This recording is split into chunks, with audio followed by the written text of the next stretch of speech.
Magandang umaga, kumusta po? Narito po ulit ang update natin para sa lagay ng ating panahon.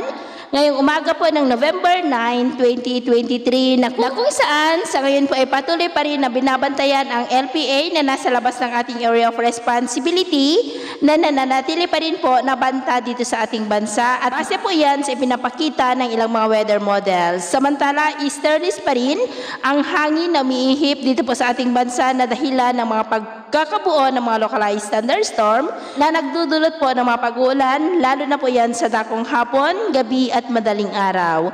At ito naman po ay pinapakita ng forecast model natin pong ginagamit hanggang sa susunod na 2 linggo. At sa lagay po ng ating panahon, ngayong madaling araw ay generally fair weather pa rin po sa malaking bahagi ng ating bansa, maliban lamang sa mga tsansa ng mga isolated rains sa ilang bahagi ng Quezon, Bicol Region, Palawan, Samar Provinces, Davao Region, Aklan at ilang bahagi ng Capiz. At mamaya ay sisikat pa rin ang araw sa malaking bahagi ng ating bansa, maliban lamang sa mga tsansa ng maulap na kalangitan na may mga pulupulong pagulan sa ilang bahagi pa rin ng Quezon, Southern Luzon at ilang bahagi ng Panay Island, Eastern Samar at dyan po sa ilang bahagi ng Davao Oriental.